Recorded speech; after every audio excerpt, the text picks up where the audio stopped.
अस्सलाम वालेकुम, welcome back YouTube channel. आज हम करने लगे हैं एस की और एच की आवाज़ और सी और एच की आवाज़। ठीक है ना। तो इसके बारे में हम बताएंगे कि अगर सी के फौरन बाद एच आता है तो फिर इसकी साउंड क्या होगी, क्योंकि पिछली वीडियो में हमने एच की साउंड पढ़ी थी जो ह होती है। तो यहाँ पर अगर सी के बाद एच की साउंड आती है तो फिर क्या आवाज़ होगी, तो फिर इसकी साउंड च होगी, यानी कि चे की। इसी तरह अगर सी एस के बाद एच की साउंड आती है तो फिर यहाँ पर साउंड क्या होगी, यहाँ पर शीन की साउंड होगी। ठीक है ना। तो मिसाल के तौर पर शाइनिंग, शाइनिंग। ठीक है ना। इसी तरह अगर हम और लफ्ज लेते हैं तो जैसे चेंज, ये सी एच की है और शाइनिंग जो है वो एस एच की है। इसके बाद हम करने लगे हैं आई की साउंड, क्योंकि एच के बाद आई आता है। तो अगर आई, यानी कि आई, अगर आई के फौरन बाद आर आ जाए, अगर हमारे पास आई के फौरन बाद आर आ जाए तो यहाँ पर इसकी साउंड क्या होगी कि जैसे अलिफ जबर की होती है, अलिफ जबर आ। ठीक है ना। आई की साउंड अलिफ जबर आ की होगी। और अगर इंग्लिश में आई और ई के दरमियान कोई एक कॉन्स्टेंट आ जाए, यानी कि आई कॉन्स्टेंट होता है, ए ई आई ओ यू के अलावा जितने भी लफ्ज होते हैं वो कॉन्स्टेंट होते हैं।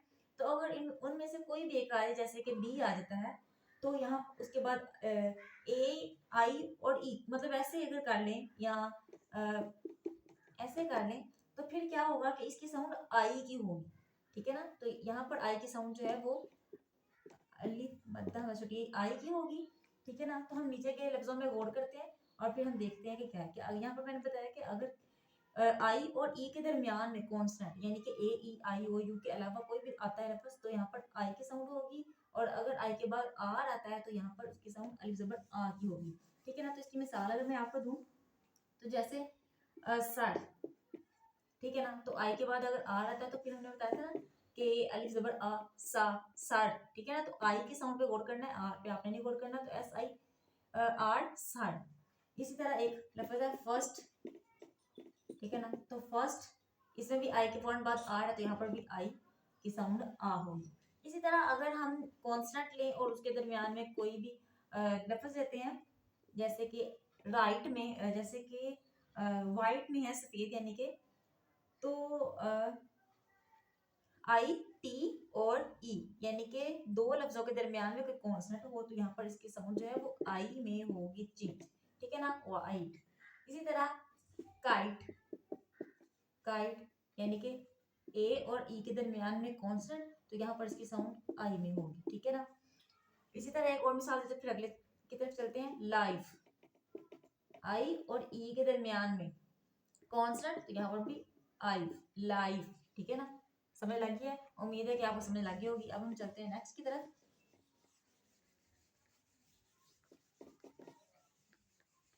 नेक्स्ट है हमारे पास आई के बाद जे।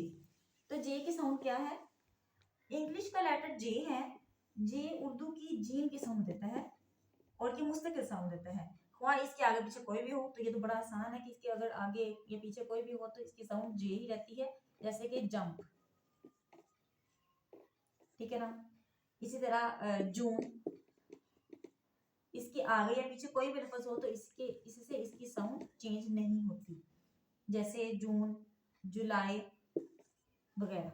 तो ये साउंड हमारे पास ज की है, यानी कि जीम की। तो जीम की मुस्तकिल साउंड ही ज की है। ठीक है ना।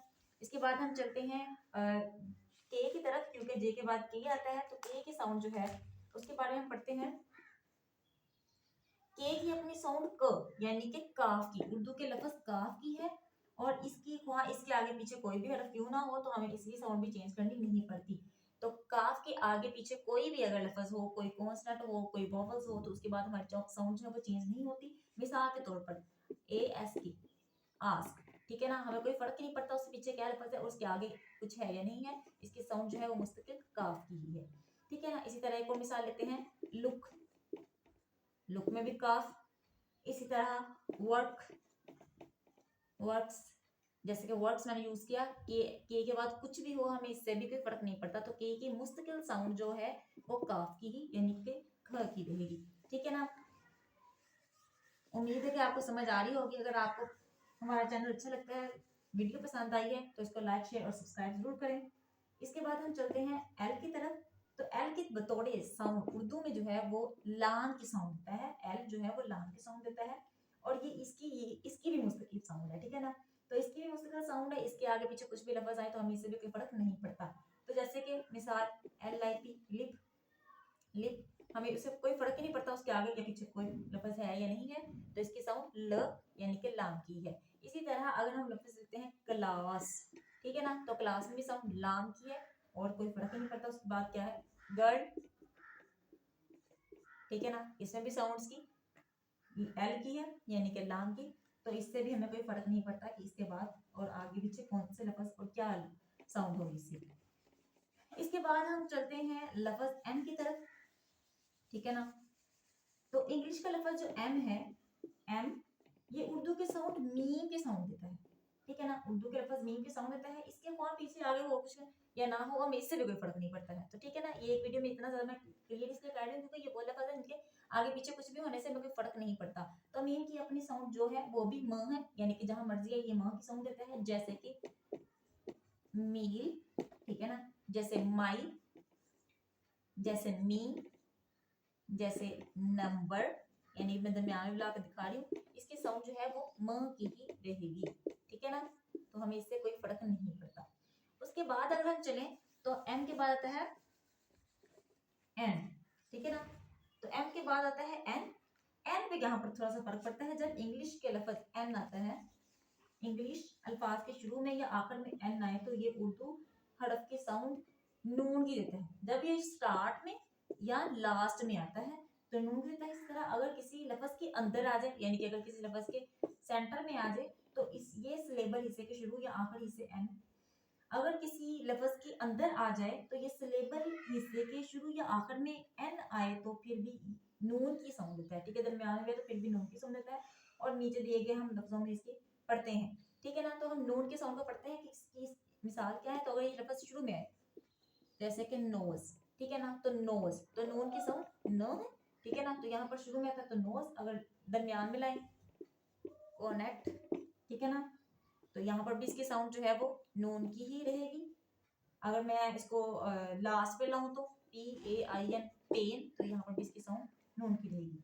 जब इंग्लिश अल्फाज में किसी भी वोवल हरूफ के बाद एन आता है, वोवल हरूफ यानी कि AEIO यू के बाद जो है हमारे पास एन आता है, यानी AEIO और यू के बाद जो है वो एन आता है, तो इसकी साउंड जो यहाँ पर कॉन्सोनेंट लेटर आएगी या फिर ये नून गुन्ना यानी कि, ठीक है ना, यानी वोवल्स और कॉन्सोनेंट के दरमियान नून की साउंड जो है वो नून गुन्ना की होगी।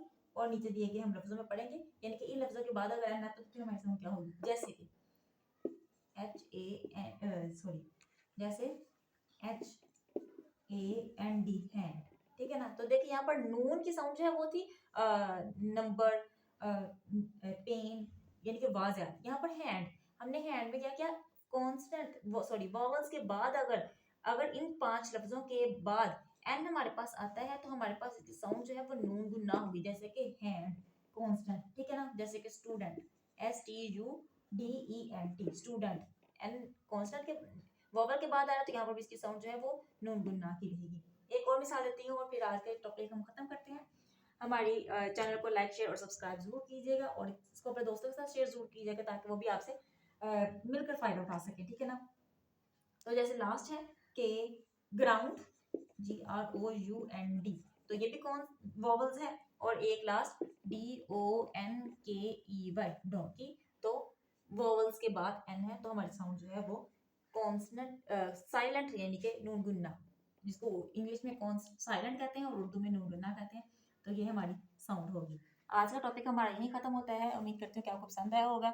पसंद आया हो तो लाइक शेयर और सब्सक्राइब जरूर कीजिएगा और मिलते हैं किसी नई वीडियो के साथ इंशाल्लाह। ओके, खुदा हाफिज़।